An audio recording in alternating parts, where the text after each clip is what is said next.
And so it's called clinical endocannabinoid deficiency, CECD, is a condition where an individual produces a lower amount of cannabinoids that experts consider to be essential in the promotion of health, vitality, and well-being. Scientists now believe CECD may play a role in the following conditions: anxiety, stress, depression, migraine, post-traumatic stress disorder. In patients who have post-traumatic stress disorder, which have been found in studies that a lot of these patients are deficient in something called anandamide, and that's the big one.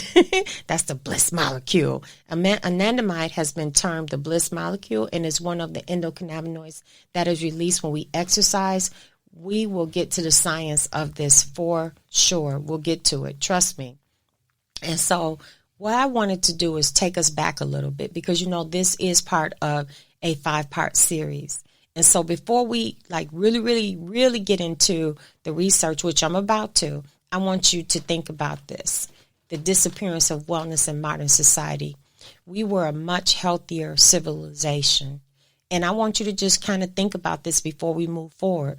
Our world became modernized. We wanted everything instant, faster, fast food, shortcuts on cooking, fast cars, processed food, microwave dinners, high-end sodium, trans fat. Everything had to be quicker, faster. And in doing so, our civilization started to become a much less healthier civilization. Now a new era has emerged, the era of wellness, the global wellness industry, which is part of getting back to the basics: natural foods, plant-based foods, vegetables, fruits, and more, plant-based meats. I want to give you some amazing information. According to Kroger and the PBFA, found that plant-based meats sell about 23% better when it's placed next to traditional meats, because people are altering their way of thinking because they want to be healthier now. Plant-based milks and cheese are on the rise as well, which saw a 20% increase in 2020. Plant-based yogurt sales are also up 20%. Me personally, when I go to the grocery store, I'm in the fish aisle. I'm getting salmon. I'm getting things of that nature. If I eat a piece of beef, it tastes like I'm chewing leather.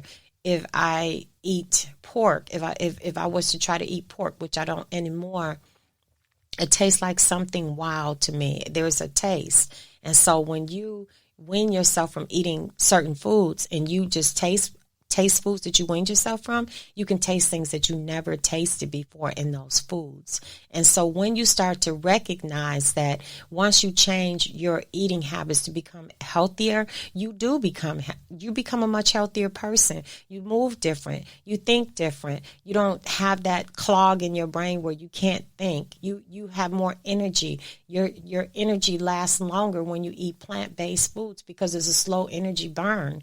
So I want you to keep all these things in mind because CBD is plant-based. What you have to think about, cannabinoids, the phytocannabinoids are plant-based. They are, because they come from the cannabis plant. But then it was discovered that the cannabis plant there's different cannabinoids that could be separated out from the THC that did different things and medicinal properties.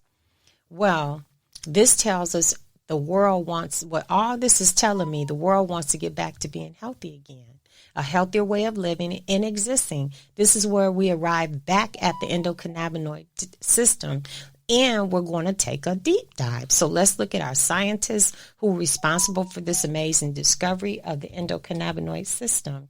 Let's look at that. No, I can't escape. I try my best to escape, but when I'm escaping, my phone has to ring. It has to give messages. So I just stay. What I try to do is to give this hour to you. And I'm going to go over an hour. And I already know that, but I'm not worried about that. But I just have to give to you. I just want to share with you. Okay.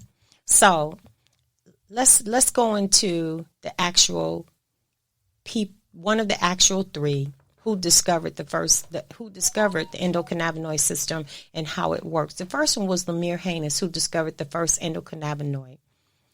And this information was provided by Leafly with Lucas Hunt. It was an interview that was done December 13th, 2016. And so let's start getting into the science. Okay, let's all break it down. Dr. Lemire Haynes, he was one.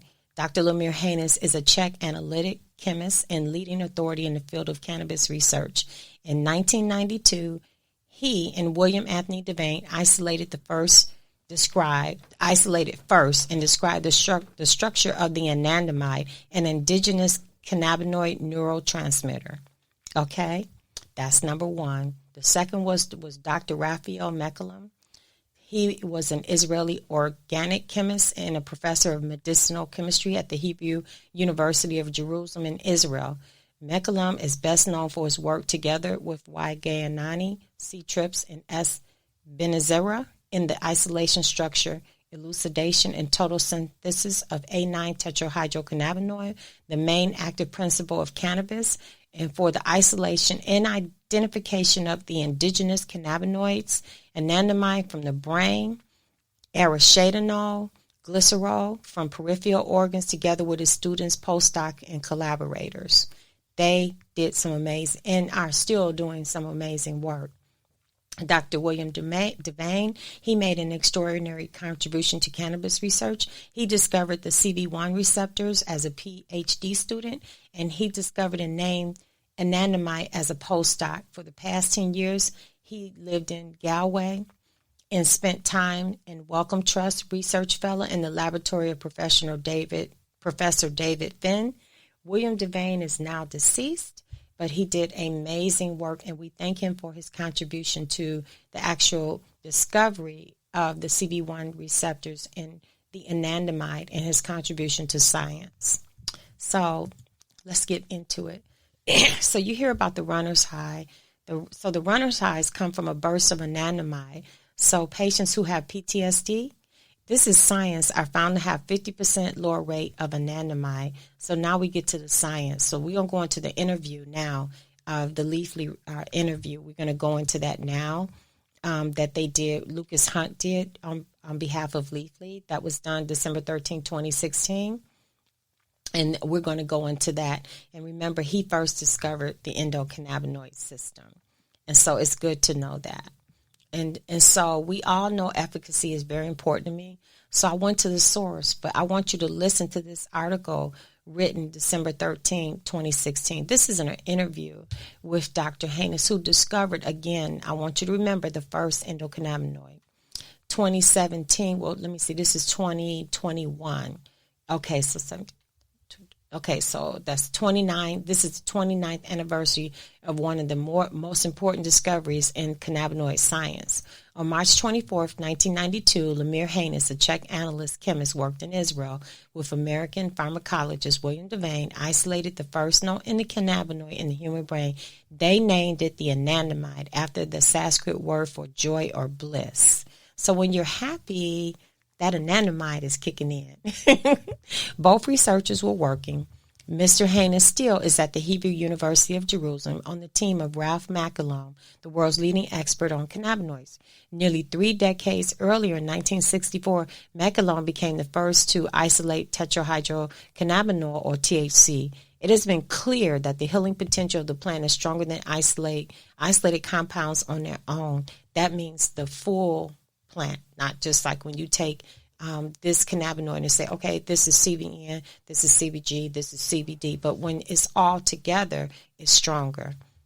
The discovery of anandamide confirmed that the human brain produces cannabinoids of its own, which bind with cannabinoid receptors throughout the brain and the body. Evidence suggests these cannabinoid receptors are involved in motor coordination, memory processing, control of appetite, pain modulation, neuroprotection, and more. In the years to follow, thousands of studies have been conducted on the endocannabinoid system and on cannabinoids of all stripes. Meanwhile, additional cannabinoids continue to be discovered. So what I'm saying, so let me break it down if you're a little bit lost in the wording. You have, just like you have a heart, just like you have organs, you have your own natural endocannabinoid system. So CBD is a cannabinoid. THC is a cannabinoid, okay? And they all come from the cannabis plant, okay? We actually have an endocannabinoid system that mimics some of what happens with the cannabinoid plant, okay? The cannabinoids that come from plants. So I'm going to read the science more to you so you can understand how our bodies more react with cannabinoids such as CBD, THC, and things of that nature. So it's best sometimes to understand the science, to understand how something works. You can, instead of just taking something, let's try and understand why it does what it does, why it works the way it does, how it works the way that it does. Because myself, I wanted to understand the science because you all know that I was sick with Graves' disease, and I had it not until I started taking CBD. Now today I'm in remission without surgery I went in remission without surgery and without radiation. And what I had to do, I had to learn to eat right. I had to learn to remove a lot of things from my diet that were inflammatory. It wasn't just CBD. I had to learn to eat correctly. I had to learn what epigenetics was. I had to go into the science. And then I actually became a life and health coach because I learned something and I could help other people, and I wanted to understand more. So you just don't say, okay, I'm a life coach and I'm a health coach. No, you have to understand the science behind it. There is science behind everything. Trust and believe there is. And you have to understand it. I hope I'm not talking too much. So let's get to the interview, okay, in the clinical papers. Let's get to that. So let's get to part 2 real quick of where we're going. It's going to be a while today, so if you need to turn me off and turn me back on, it's okay. You better download this. So this is the interview. Dr. Haynes, this is what he says. The discovery of the anandamide helped us scientifically understand the medicinal properties of cannabis. The plant started to enter mainstream medicine in the following years, and an increasing number of scientists became interested in studying not only endocannabinoids, but also phytocannabinoids. Let's go back. Endocannabinoids is what you have in your body. Phytocannabinoids is what comes from the plant, like CBD, CBN, CBG, THC. Okay, so when you pick up a bottle of CBD, that's a phytocannabinoid. So that's what that is. Okay, so then Leafly replies back. There are conflicting reports as to who exactly made this groundbreaking discovery. How did it happen exactly? So some people will say, oh, no, it was Dr. Haynes. And some people will say, no, I heard it was Dr. McAlum. No, I heard it was Dr. Devane. They all had a part. So Dr. Haynes begins to explain. In the early 90s, I was working together with Dr. William Devane, an American expert in the field of molecular pharmacology who discovered cannabinoid receptors in the brain. It was me who then isolated the compound in the brain, but he was running various tests to assess its activity, and I wouldn't have been able to do that without him. So it was our teamwork. Hoo-hoo. So Leafly replied back, you were the first to identify other endocannabinoids apart from the anandamide. Is that right? Dr. Haynes replies, our team at the Hebrew University in Jerusalem managed to isolate 4 more endocannabinoids. I personally identified 3 of these. Okay. One of them was homogamma, linalool, ethanolamide, docosahexaenoic, ethanolamide. Okay, that was another one. DEA and nolodine. Okay. Ooh, I said them. I got through it. All right. So Leafly says, what are you currently working on? Dr. Haynes replied, it's become clear that the healing potential of the whole plant is stronger than isolated compounds on their own. Remember I told you that? We also know that a specific strain that given THC and CBD content may be very effective for some patients, while another strain that the same THC and CBD content won't help at all. So it depends on the strain of the plant that you're getting, because there's different type of strains of the plant. Okay, so I want you to know that I said that part.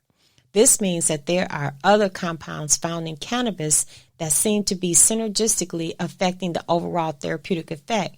My current research focuses on finding out what compound besides cannabinoids play important roles in cannabis treatments of various diseases, be it terpenes, and so be it terpenes, flavonoids, polyphenols, or other substances. We need to find out how they enhance or suppress the healing effect of cannabis. So we stop. I want to say something. Terpenes, are plant-based. Flavonoids, plant-based. Polyphenols, plant-based. Like teas, you have flavonoids in